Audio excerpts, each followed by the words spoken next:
Hello, everyone. It's me, Angel Benton, and it is time for another edition of Angel Sudsy Recap, where we delve into the world of daytime television and we do a few reality shows on the side. And one of the reality shows that we do is The Amazing Race. Now, before I go into today's recap, I do want to say that there's a slight programming change on the Sudsy recaps. The day that because Vanderpump Rules is over, there's no more Vanderpump Rules for this season, I'm going to be doing the Amazing Race recaps on Mondays. So this recap that I'm doing today is actually not for the 2 episodes that just aired on Thursday. It's actually for last week. But Monday I'll be doing the recap for those 2 episodes that aired on Thursday. And then I should be caught up. Because I don't like, even though technically I'm not that behind, it just seems like, I don't like feeling behind. I don't care for that at all. So, anyways. Okay, so having said that, this week I had a oh, and if I don't have any shows to by the time this Thursday, because basically I'm waiting on Below Deck Med to start so I can start doing recaps for Below Deck Med because that's one of my favorites. So, and I'll be happy because I can talk about my girl Hannah because she's coming back, so I'm excited about that. And this new female captain is apparently a badass, and I fucking love her already. I don't know anything about her, but I know I love her from the clips that I've seen so far. Okay, so here's the deal. And so basically, so if Below Deck, because I don't think that starts until May, so I think that this week I'll have an extra day, and I believe what I'm going to do is I'm going to do another Sudsy recap of The Real Housewives of Beverly Hills, because that shit just gets better and better. Now, whereas Vanderpump Rules, it was like, why do they have a 3-part reunion? It really could have been done in 2 parts. With The Housewives of Beverly Hills, every bit of it is delicious. It is great. So I've got to do one more recap of it. I'll do the whole reunion, all 3 of the reunions on the next recap for the Beverly Hills Housewives. Okay, so having said that, this past week was a very rough week for me. Not personally, not professionally, but just on television. You know, we know that Erica Jane, who you know I love, went home on Dancing for Relevancy. And that was upsetting. I really thought she could take it to the end. I didn't know if she was able to win or not, but I thought for sure she was going to be in the finale. So for her to go home this early, basically at the halfway point of the season, that's sort of devastating. I'm really kind of upset by that. But anyways, also who went home on Amazing Race 2 weeks ago was, drumroll please, Seth and Olive. I loved Seth and Olive. I thought they were such a good team together. But here's why they went home. Because the show decided to pull some bullshit and have a double U-turn. So 2 teams could get U-turned. And the first team that got U-turned was Seth and Olive. And it wasn't because anybody didn't like them. It's because everyone thought they were too strong and that they needed to go. And that's one of the reasons why I thought that they were going to make it. It had nothing to do with the fact that Seth is gay and hot. It had nothing to do with the fact that Olive is hot. It just had to do with the fact that they were very strong. And the strongest man and the strongest woman in the same team look out, right?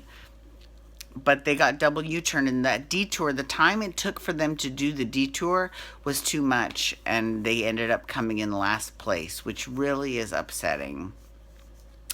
Okay, so, as we bid farewell to Seth and Olive, we have to talk about some of the other teams.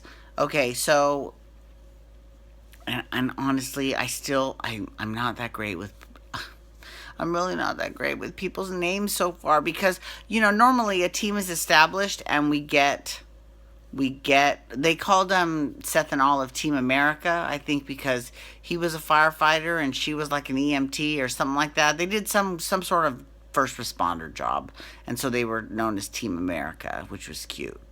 What I do find interesting, though, is that the other gay guy on the race, I don't even remember his name, I'm so sorry. I'll find out. Next recap, I'll know his name. But him and the straight girl that they're teammates with, they called themselves Team Will and Grace. That's how I refer to them as. Gay guy, straight girl, Team Will and Grace. Okay. Um, but the show doesn't do that. They don't call them Team Will and Grace. They call them Team whatever the hell their names are. And I don't think I honestly, if I thought even for a second that was homophobic, I would totally say so. But in this case, I don't think it's homophobic. Let me explain. Will and Grace is a show that's on NBC, and The Amazing Race is on CBS. So to refer to it as this show from this other network, especially because Will and Grace is coming back on the air, I can totally see why CBS decided not to do that. So, um, yeah. So I think that's why that they now they actually got along much better this leg of the race than they have in the past. But I'm telling you, cracks are starting to show. I will be very, very surprised if they make it to the end together. Um, yeah. Okay, and then there's these two models named London and Logan. Uh, they're both, I mean, like ridiculously gorgeous. Both of them. They're really hot. Like it's a little bit crazy. But they're doing pretty good. They've actually been staying kind of in the middle of the pack, so I give them credit. Um, I don't know what their team name is. Is it Team Lolo? Team L squared? I don't know. I'll be watching for sure to make sure but I know their names are London and Logan, and they're on their team. Um, okay, so who? Oh, okay, so then there's Team Fun. Okay, so Team Fun is this chick and this dude, and they are total like stoners. Like you look at them and you think, oh my god, those people are total stoners. But they've been actually doing pretty good, and they've been having a lot of fun at the same time. However, at the end of today's episode, the dude lost their passports, and they can't check in unless you can't check into the pit stop unless you have your passport.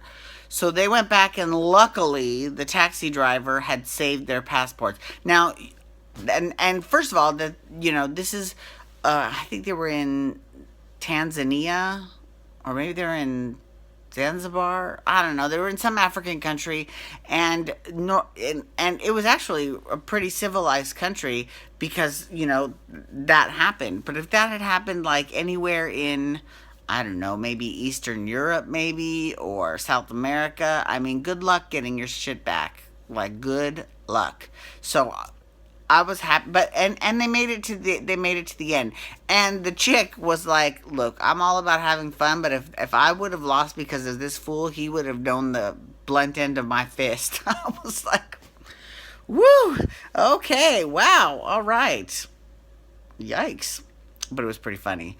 Okay, so then there is Matt and Redmond. I think his name is Matt. I know Redmond he's the guy with one leg who you would never know because he is incredible, right? Like he is a beast. And so is his teammate Matt. They just been kicking ass in every challenge. But they're kind of, I hate to say it, but they're kind of acting like assholes. First things first, they were the other team to get double U-turned. I'm sorry, they deserved it, because they tried to form an alliance with the Asian guy and white chick that Vank and Ashton, they were trying to form an alliance with, and then they double crossed them like within like 10 minutes. So of course they were pissed off, and they were like, okay, you want to be like that, all right. So they double U-turned them. Now again, they did it again, and Vank and Ashton fell for it again, and I'm just like, okay, the first time I get it. I don't know why you would want to form an alliance that early in the show, but if you want to, okay, that's fine. But then once they double cross you, just know we can't trust these boys again. But then they do it again, and this time I can't. And even though that's pretty douchey and assholeian of them to do that, I can't entirely blame them 100% because Venk and Ashton kind of had that coming if they're going to trust them one more time. You know what I'm saying? But I'll be very curious to see how this plays out, this rivalry between those two teams, because they could not be more opposite, plays out in the rest of the season. Anyways, thank you so much for logging on today. I do appreciate it. You can follow me on Twitter and Instagram at Angel Benton. You can hashtag Amazing Race to talk Amazing Race. And you can also hashtag Days of Our Lives to talk Days of Our Lives because that's the show I'm doing next. All right, everyone, have a wonderful day. Peace out. Wubba, wubba, wubba.